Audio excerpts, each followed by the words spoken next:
यहाँ पे खातून का इलाज किया जा रहा है जिनका मसला हमें मालूम नहीं है, लेकिन बुरी स्पिरिट यानी कि बैड रूह, बुरी स्पिरिट निकाली जा रही है।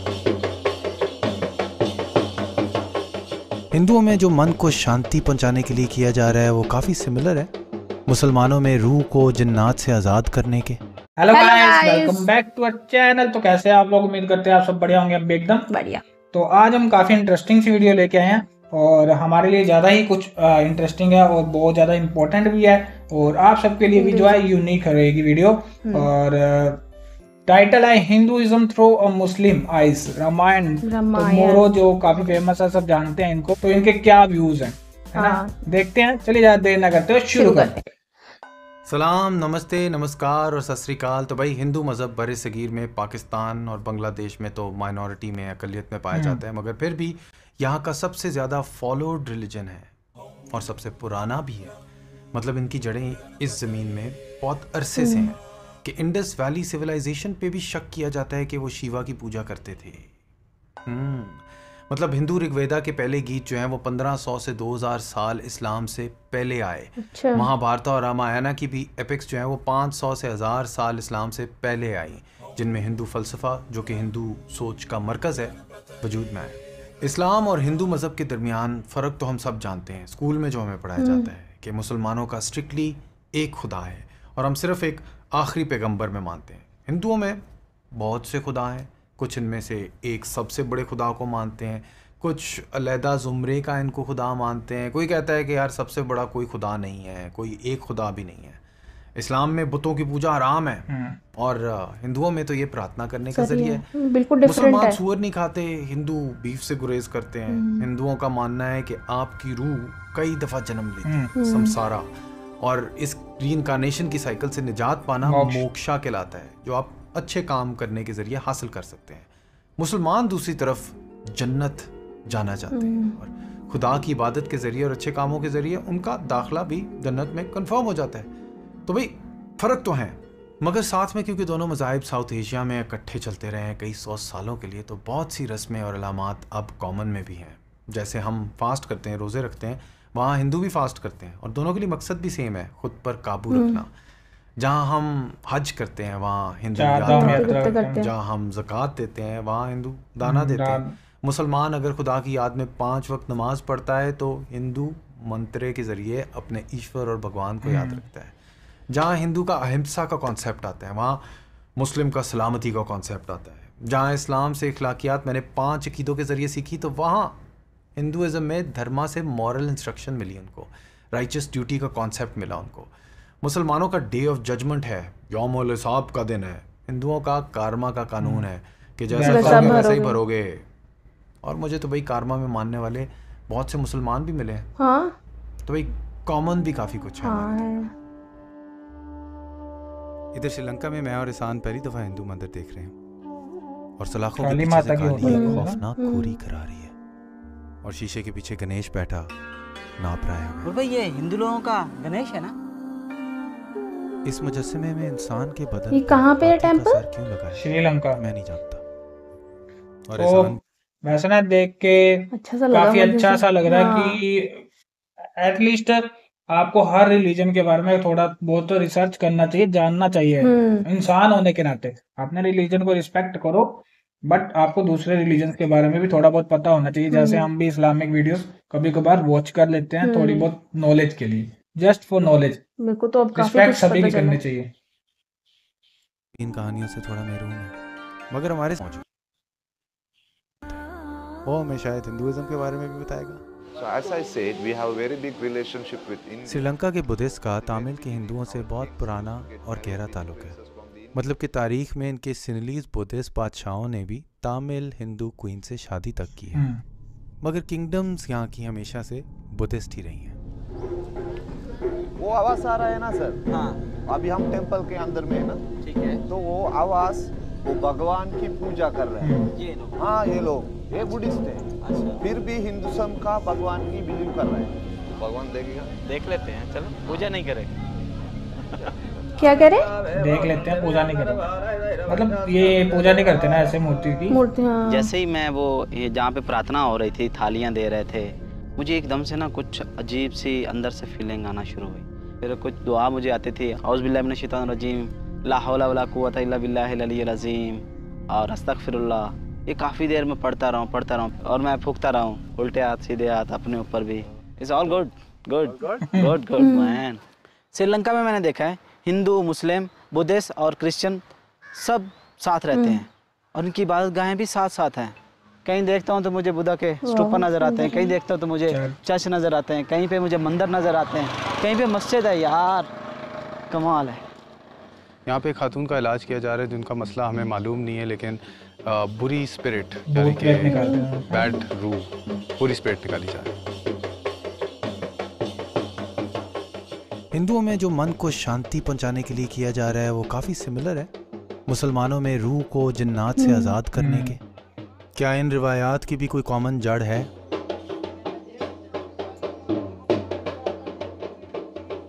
हिंदुइज्म की जड़ तो हमें वेदाओं में मिलती है और वेदाओं से तो मुख्तलिफ किस्म के इंसानियत ने उलूम हासिल किए। आयुर्वेदा के ज़रिए तिब्बी इलाज हो रहे हैं भाई, जिसने हिंदू मज़हब के साथ वेदाओं में ही जन्म लिया, मगर इसका मकसद थोड़ा फ़र्क था कि इंसान की सेहत और वेलबींग, जो कि इसने हर मज़हब के इंसान को बचाई है। आयुर्वेदा से निकले टोटके वेस्टर्न मेडिसिन ने भी उठा लिए हैं। अब तो तिब्बी इल्म है ये, जो कि हिंदुओं के बाद बुद्धिस्ट ने भी आगे उनसे भी ज़्यादा फैलाया। जहाँ से भी इंसान हासिल कर सकता है कर लेता है, क्योंकि इल्म ना बुद्धिस्ट होता है, ना मुस्लिम होता है और ना हिंदू होता है। अब क्योंकि इस मुल्क को हिंदू रावण की लंका मानते हैं तो मैंने रामायण पढ़ना शुरू किया। द स्टोरी इसमें कुछ ऐसे जाती है। राजा दशरथा की 3 रानियां औलाद नहीं बना पा रही होती कि एक ख़ास दुआ की वजह से आखिर अयोध्या के इस राजे के घर 4 लड़कों की विलादत होती है और इनके जन्म पर एक पेशगोई कहता है कि इनमें से रामा असल में एक देवता है जो कि राक्षस 10 सरों वाले रावण को ख़त्म करने आया है। ये पेशनगोई आहिस्ता आहिस्ता सच साबित होने लगती है जब राम सीता के स्वयंवरा में शिवा के नाकाबले तोड़ कमान को, पहले तो जिसको कोई उठा भी नहीं सकता था, तोड़ देते हैं और सीता का हाथ मांगने में कामयाब हो जाते हैं।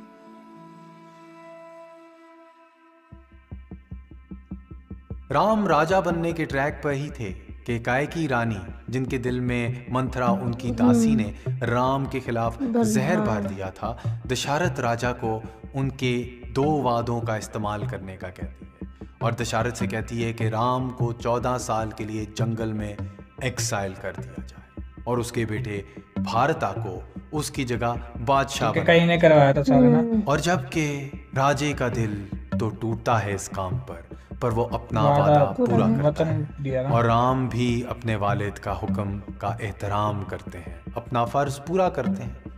उसकी बीवी सीता और उसका छोटा भाई लक्ष्मण भी जंगल में चले जाते हैं कि वो रामा की सेवा कर सके। 14 साल। यहाँ तक तो मैं रामायण से जो धर्मा का मतलब समझ पा रहा हूँ वो ऐसे है जैसे मुसलमानों के फर्ज होते हैं, वचन हमारी राइचियस ड्यूटी का पालन करना, अपने बाप का हुक्म मान के। जंगल में राम का रावणा की बहन सुपर्णका से इनकाउंटर होता है जिसकी ज़ाहिरी सूरत भयानक और गलीज बयान की गई है। सुपर्णका लक्ष्मण और राम से शादी का प्रपोजल करती है और जब दोनों उसका इनकार कर देते हैं तो वो सीता को नुकसान पहुंचाने की कोशिश करती है।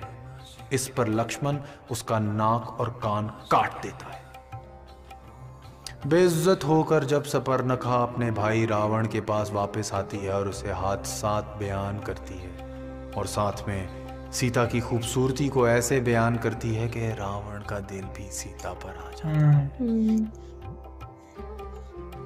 रावण के दिल में उसकी बहन की बेइज्जती का बदला लेने की कैफियत और साथ वहाँ पे कहीं ने इनको बनवास भेज दिया, यहाँ पे बहन ने भाई को बर्बाद कर दिया, है ना? जिसमें वो सीता को किडनैप करेगा, अगवा करेगा। रावणा एक सोने का जादुई हिरन भेजता है कि राम और लक्ष्मण को डिस्ट्रैक्ट किया जाए। सीता इस हिरन को देख के मुतासिर होती है और रावण मौके का फायदा उठा के सीता को अगवा कर लेता है। अगवाई के रास्ते में सीता अपने जेवरात जमीन पर गिराई जाती है कि उसके ट्रेल से राम उसे पता ढूंढ लगे। पाए।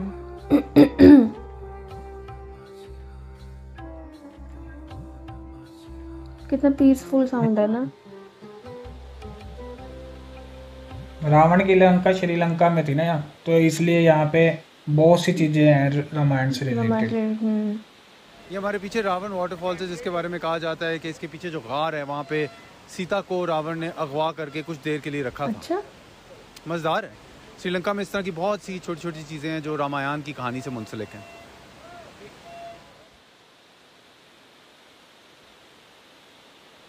यही साबन मिल गया।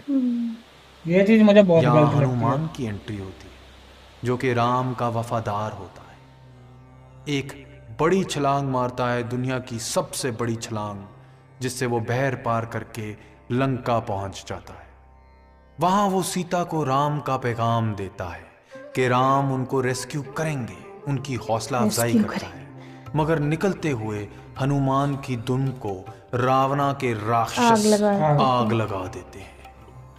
इस आग का हनुमान फायदा उठाते हैं और इसी आग से लंका के कुछ हिस्सों को आग लगा देते हैं।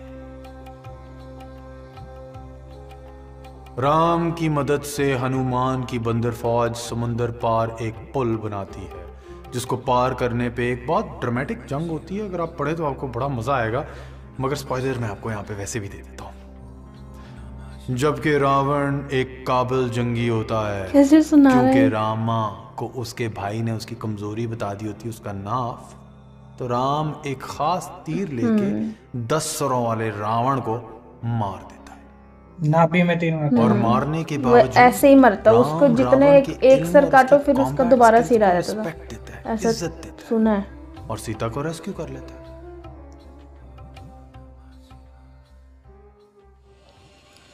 वफादारी मैं सीख रहा हूँ हनुमान से, मोहब्बत का मयार मैं समझ रहा हूँ सीता और राम की एक दूसरे से मोहब्बत से। लक्ष्मण से मैं बेलालच खिदमत और रिश्तों के अहम सबक सीख रहा हूँ यार। हिम्मत और इंसाफ के बारे में मैं सीख रहा हूँ। थोड़ा माफ़ कीजिएगा, सीख रहा हूँ। सीता को बचाने के बाद उस पर लोग शक करने लगते हैं कि रावण के साथ अगवाई में उसकी पाकीज़गी, उसकी प्योरिटी क्या अभी तक बरकरार है। तो अपनी इफ़्फ़त को साबित करने के लिए वो अग्नि परीक्षा आग में चली जाती है और बिना किसी चोट बाहर आ जाती है कि उसका पवित्र अभी तक बरकरार है। मर्द को जब शक हो जाए ना औरत पे, तो रिश्ते वाकई मसलों में पड़ जाते हैं। और अगर समाज को शक हो जाए औरत पर, तो और भी बड़े मसले पड़ जाते हैं। फैक्ट है ये। मर्द कभी असल में यकीन से नहीं कह सकता ना कि पैदा होने वाले बच्चे क्या वाकई उसके हैं। औरत के तो पेट में से निकलते हैं, इसीलिए शायद ज़्यादा पोजेसिव होते हैं मर्द। औरत की इज्जत का मामला बन जाता है। पेट्रियार्कल वैल्यूज़ की अक्कासी कर रही है ये किताब। गुजरता कि लोग सीता की पवित्र पर शक करने लगते हैं कि राम उसको राजा होने की जिम्मेदारी में प्रेग्नेंट सीता को एग्जाइल कर देता है। उसको इस बात पर बड़ा दुख होता है। सीता के 2 बच्चे पैदा होते हैं, ट्विंस, और वो अपने बाप को कुछ साल बाद ढूंढ ही लेते हैं। मगर सीता पर शक फिर भी रहता है और वो ज़मीन मिट्टी से जिसने उसको पैदा किया उसे दुआ करती है कि वो उसे वापस ले। और ज़मीन खुलती है और सीता को हड़प जाती है। इसके बाद राम कई साल अयोध्या पर राज करता है, मगर सीता की रवानगी के बाद उसके दिल में गम होता है और बिलाखिर दरियाए सराओं में अपने आप को डुबाने का फैसला करता है। खैर कहानी तो खूबसूरत है और ये तो सिर्फ खिलासा था। कभी वक्त मिले तो आप भी पढ़ना। It's no less than an epic like Game of Thrones level यार। कभी इंडिया में महाभारत पढ़ने का या देखने का मौका मिला तो पता नहीं, मगर इधर श्रीलंका में मुझे बुद्धिज्म का देखने का मौका मिल रहा है। तो नेक्स्ट वीडियो में उसको एक्सप्लोर करते हैं। अभी के लिए निकलता हूँ। 13 मिनट की वीडियो के अंदर इन्होंने जो पूरी रामायण स्टार्टिंग से लेके एंड तक एक्सप्लेन करी। जो इम्पोर्टेंट पॉइंट्स थे सिर्फ वही इन्होंने बताए, है ना। और मुझे काफी अच्छा लगा कि बल्कि ये मुस्लिम है, उसके बाद भी है अदर कल्चर या अदर रिलीजन को एक्सप्लोर कर रहे हैं, जो हर इंसान को करना चाहिए ना। जैसे हम हिंदू हैं तो हम लोग सिखिज्म को भी जो है एक्सप्लोर करते हैं, हम गुरुद्वारों में भी जाते रहते हैं, है ना। लेकिन आजकल काफी लोग नॉलेज रखते हैं। ओपन माइंड रहना चाहिए। और अपना क्रिश्चियंस के चर्च में भी चले जाते हैं कभी कभार, लाइक जब क्रिसमस होता है तब, है ना। और जो मुस्लिम्स हैं उनके वीडियोस भी हम कई बार, आप लोगों को पता है हमने कितनी वीडियोस वॉच करी हैं, है ना, मोहम्मद अली मिर्जा या वैसे और बहुत सारे वीडियोस। तो अच्छा लगता है, नॉलेज मिलती है, कुछ जानने को मिलता है दूसरे धर्म के बारे में, है ना। और अपने धर्म के बारे में तो हर इंसान को ऑलमोस्ट पता ही होता है, 100% तो किसी को भी नहीं पता होता, बट यह बेसिक नॉलेज हर किसी को होती है। बाकी बहुत कुछ सेम भी है मुस्लिम धर्म में, सिमिलर होता है यार, बस उनका बताने का तरीका अलग होता है, हिंदुइज्म में अलग है। मूर्ति को पूजा नहीं करते, हमारे यहाँ मूर्ति पूजा तो पूजा ही हो तो रही है ना, इबादत मेथड अलग अलग है, प्रोसीजर भी अलग अलग है, लेकिन जो एक वो है ना, क्या कहते हैं उसको, ऊपर वाले से कनेक्ट करने का जरिया, वो एक ही है। आप लोग मूर्ति के साथ नहीं करते, हम लोग मूर्ति के साथ करते, तो ये डिफरेंसेस है और कुछ ज्यादा डिफरेंस नहीं है। बाकी मजा आया देख के और बहुत अच्छा लगा, बताने का भी वे बहुत अच्छा था। बाकी थैंक्स टू मोरू, तो उन्होंने जो है एटलीस्ट एक बार नॉलेज तो लेने की कोशिश करी, है ना। आप सबको वीडियो कैसा लगा कमेंट करके जरूर बताइएगा, हमें बहुत अच्छा लगा। और चैनल पे नया तो सब्सक्राइब कर लीजिएगा। फिर मिलेंगे वीडियो में, टेक केयर, बाय बाय।